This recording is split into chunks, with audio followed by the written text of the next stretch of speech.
She texted, "I think maybe we need to break up." I surprised her by replying, "I agree, your stuff will be on your porch in an hour." Her follow-up text was a scrambled panic of wait, I was joking, but I wasn't. I, 31 male, was sitting at my desk reviewing quarterly reports when the text came through. Madison, 28, had been playing these games for months, but this was the finale she didn't see coming. Been thinking, I think maybe we need to break up, this isn't working anymore. Stared at it for maybe 30 seconds, not shocked, not hurt, just relieved. She'd been pulling this manipulation tactic every few weeks, usually after not getting her way about something. Last time was because I couldn't take a day off work for her friend's random Wednesday pool party. But this time I was done playing. I agree, your stuff will be on the porch in an hour. The typing bubbles appeared immediately. Disappeared. Appeared again. Then a flood. Wait, what? I was joking. Babe, I was just upset. Call me. This isn't funny. I was testing you. Testing me. There it was. The admission. Put my phone on silent and got to work. Not the quarterly reports. The packing. 2 years of her gradually moving in without ever officially living here. Time to reverse that process. Started with the bathroom. Her 17 different shampoos. Why? Face masks. That expensive straightener she had to have. The medicine cabinet looked empty without her stuff.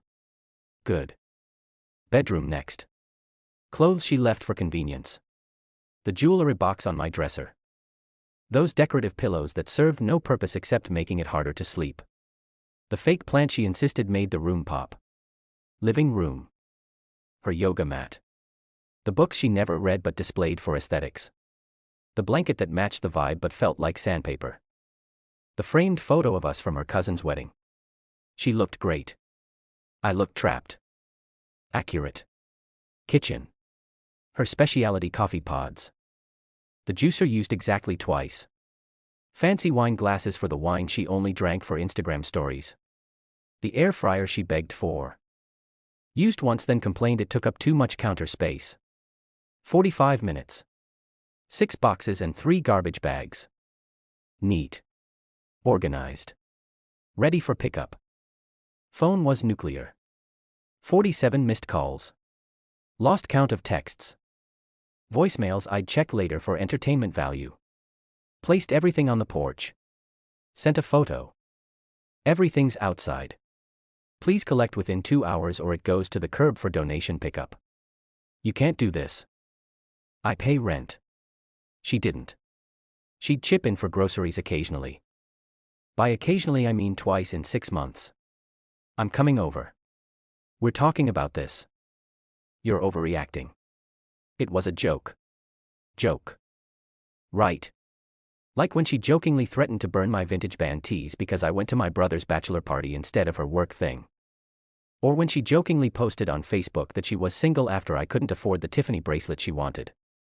Hilarious. 20 minutes later. Her car screeched into my driveway. She was out before it fully stopped. Mascara already running. Madison. Banging on door. Open up. This is insane. Through the doorbell camera. Your stuff's on the porch. Please take it and go. I'm not leaving until we talk. Then I'll call the police for trespassing. Your choice. She grabbed the first box and threw it at my door. Class act. Then sat on my porch steps and called reinforcements. Speakerphone because of course. Her mom. Sweetie, what's happening? Mom. He's throwing me out. Over a text. Her mom. What did the text say? Madison. Pause. I maybe suggested we break up, but I was kidding. Even through the phone the silence was deafening. Her mom. Madison Grace. You didn't. It was a test. To see if he'd fight for me. Her mom. Heavy sigh. Come home. We'll talk. Plot twist. Her mom was on my side. Love that for me. But Madison wasn't done. Oh no, this was just Act 1 of the entitlement show. Update 1. 3 days later. Madison's extinction burst was something to behold. Day 1 was denial. Day 2 was anger. Day 3 was bargaining with a side of stalking. First she tried the classic "I'm pregnant" move. Text arrived at 2 a.m. Madison. We need to talk. I'm late. Late for what? My period. I might be pregnant. Me. Interesting. You've been on birth control for years.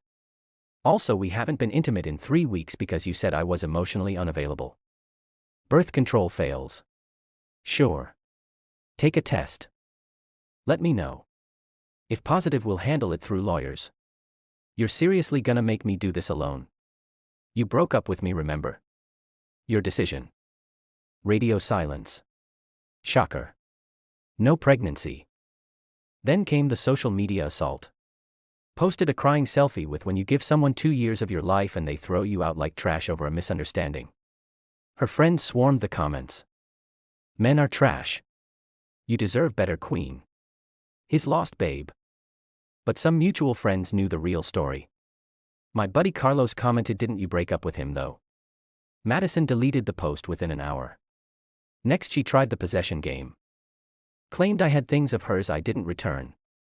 Her grandmother's ring. Never existed. A laptop charger. It was mine. Sentimental items. Be specific or shut up. Money I owed her. For what? Sent one text. Everything you left here was on the porch. You threw a box at my door, then left with it all. I have doorbell footage. Stop.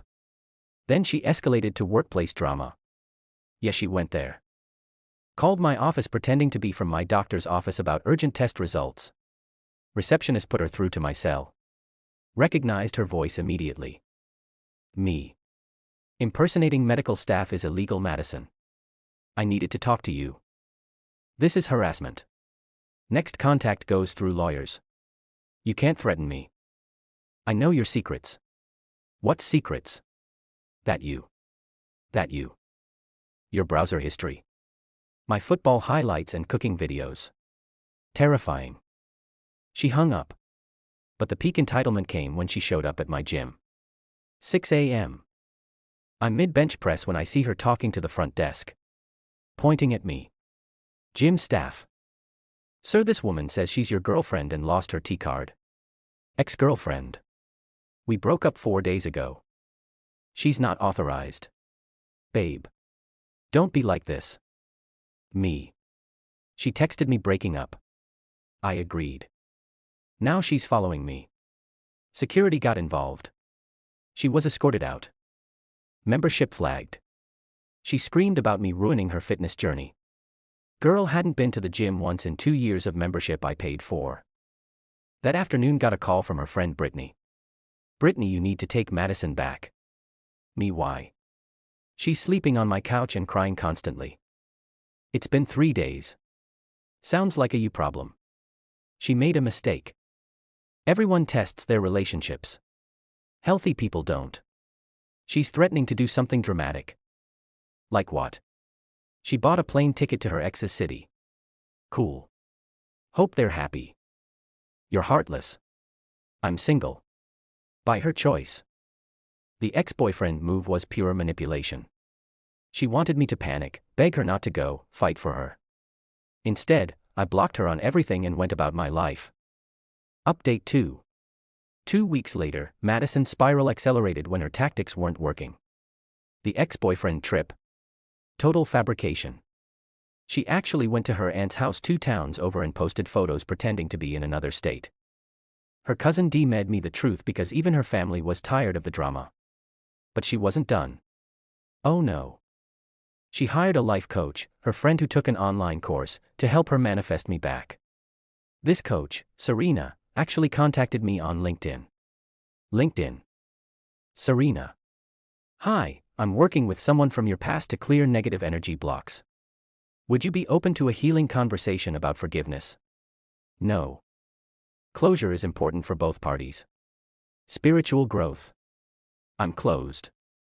Spiritually and literally. Blocked. Then Madison tried the mutual friends approach. Started showing up at every group event acting surprised to see me there. Game night at Carlos's place. Oh.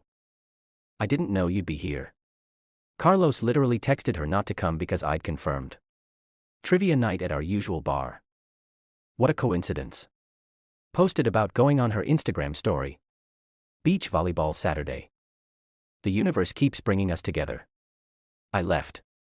Not dealing with that energy during my me time. Each time she'd corner someone to talk about our misunderstanding and how I overreacted to a joke. People started avoiding her. Carlos told me she spent an entire party following different people, retelling the story, getting more dramatic each time. Version 1. I made a joke and he threw me out. Version 5. I was expressing feelings and he made me homeless. Version 10. He planned this. He wanted me gone. It was probably another woman. There was no other woman. Unless you count my Xbox, which was getting more attention now that I had peace. The restraining order threat became real when she started showing up at my work. Not inside. She'd learned that lesson. But outside. Sitting in her car. Waiting for lunch break. Holding a sign that said "Let's talk." Security noticed. HR got involved. They offered to call police. I said next time. Next time was the next day. Sign now said you can't ignore love. Police were called. She got a warning.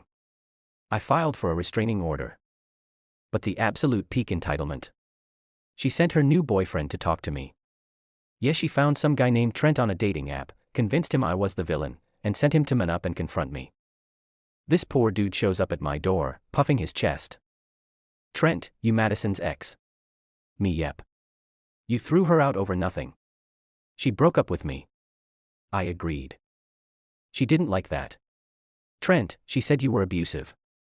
She say anything about the restraining order? The what? Showed him the paperwork. The police reports. The doorbell footage of her throwing boxes.